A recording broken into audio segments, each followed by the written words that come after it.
What's good, Elevators? It's your boy Elevation here with another episode of the JBP Elevated, where we speak on the Joe Budden podcast and all of his co-hosts on and off the pod.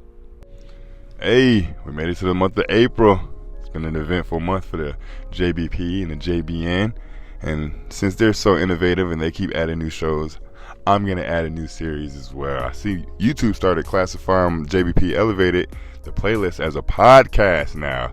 Guess once you start putting over 100 episodes of anything or put it in a playlist, it starts labeling as a podcast. So we might as well give them some series just like a network would. March Madness, just like NCAA. There's a lot that happened in March. And since we cover it so well, I went back and picked out the main things and decided I could do a little recap on it. So here we go. First, literally the 2nd of March, maybe the first, very beginning. Ian versus Danny on Spaces. This is when Danny started to wake it up with Ian. This is when the cast showed that Ian wasn't a integral part of what they had going forward. And this is when the audience turned on Ian as well. On my channel, everybody was telling him straight to his face, we don't feel that you're a good fit on the JBP. And we always say that Joe pays attention to what it is that we say. Here's the action leading to that as well. First it started with J1 prior to this month, and then started with Ian. We haven't seen Ian since. I've talked to Ian since, and he still has things going on, but as far as the JBP is concerned, I don't know. Hopefully for my sake, we'll see him coming back, but as of right now, I don't know. I have heard nothing from Ian pertaining to the JBP, so that's something that we need to keep an eye on. Joe Budden decided that he wanted to put the basketball game behind the $20 paywall content, or just a paywall on Patreon, possibly $14 if you went to patreon.com and didn't buy it from Apple like my dumbass did. This is where it will start going forward. Of course, the initial video was negativity highlighter, but apparently the analytics from that didn't work the way Joe wanted it to work, because he took that down the same day it was posted. But this basketball game is still up on Patreon. Could be the start of something new. And given that we're already in April and haven't seen it since, maybe a lesson was learned from that as well. You don't want to turn your whole audience against you because you start putting all the quote-unquote juicy pieces behind the paywall. We're already paying on Patreon.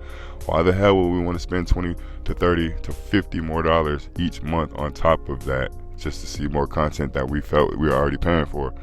So we definitely got to keep our eyes on that going forward to see how many more content pieces we'll see behind the paywall on the Patreon or any other app, because YouTube has memberships and channel membership pages, and you could hide perks behind walls of pay on YouTube as well. So I gotta be paying attention to the JBP on YouTube also to see if he's doing that model there.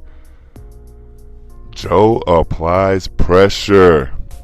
But prior to him applying pressure, Flip told the whole cast and the world, since he said it on the pod, that he made over $46,000, not even including the JBP. So Flip was grinding, and because this was his first time getting that much money a month on his own, it gave him the balls and the bravado to ask Joe, what do I have to do to get $30K a month? Joe told him, you need to be here more than 2 days out the week. So this is when the live show and the daily show ideas popped up, because Flip is ambitious as he's trying to get more money.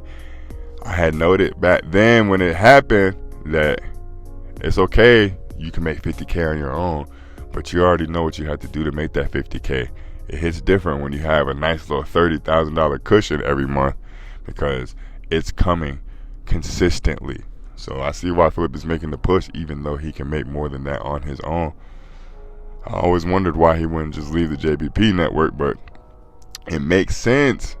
If I could get if I'm already getting 15 to 20K a month, and I feel that I could get more from it, yes, I'll put in the work, because all I have to do is show up and be myself. That's the content, that's the talent, just me.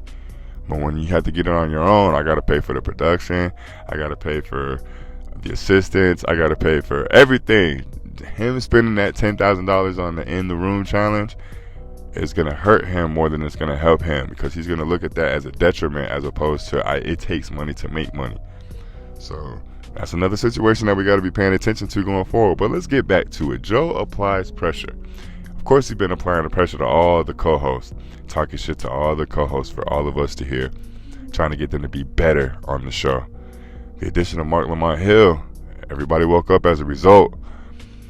Joe felt froggy, so he leaped. Melissa, I pay you entirely too much money to just be sitting here and not saying anything. He addressed her on the Patreon.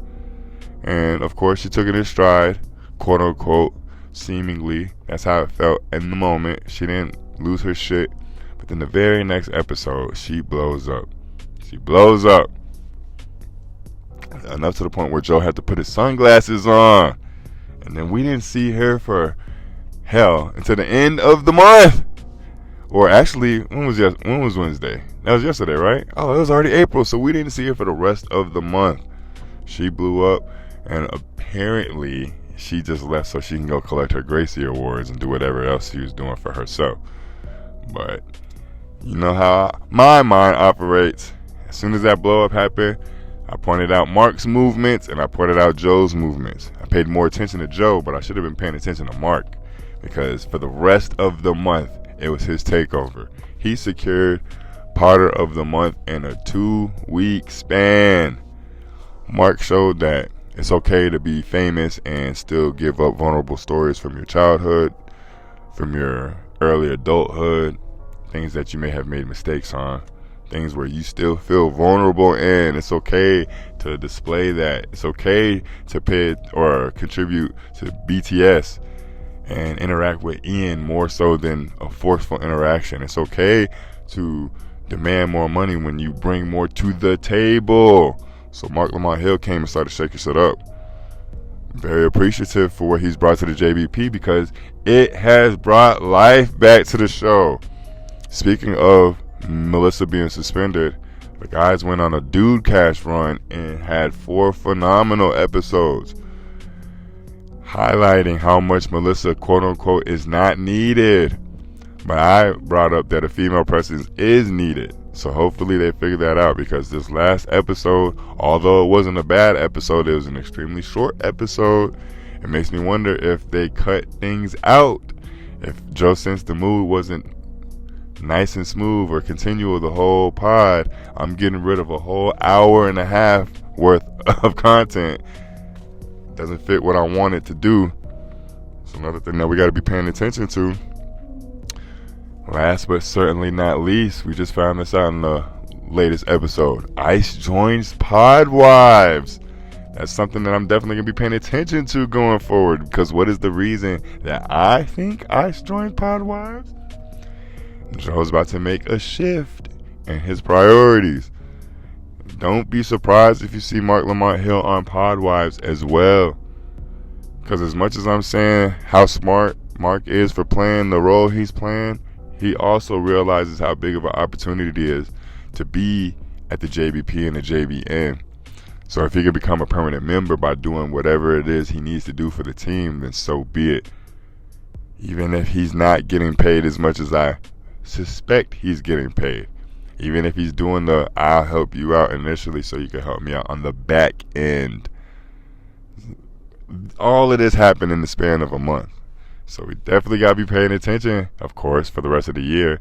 And of course, this month in April. Because it could either wake up or they could put it right back to sleep with Melissa returning. So something for us to pay attention to. But let me know what y'all think about the recap. This is for those that don't really get to pay attention to every episode I drop, because I'm going to make it a habit of dropping daily. I got to take this more seriously. We have momentum right now. We clearly have traction with the JBP. So let's take advantage and let's start setting up series. And y'all let me know with your interactions, with your engagement, with your just views, whether y'all like it or not. And then I also have another video dropping, either drop today or later today, of the rankings.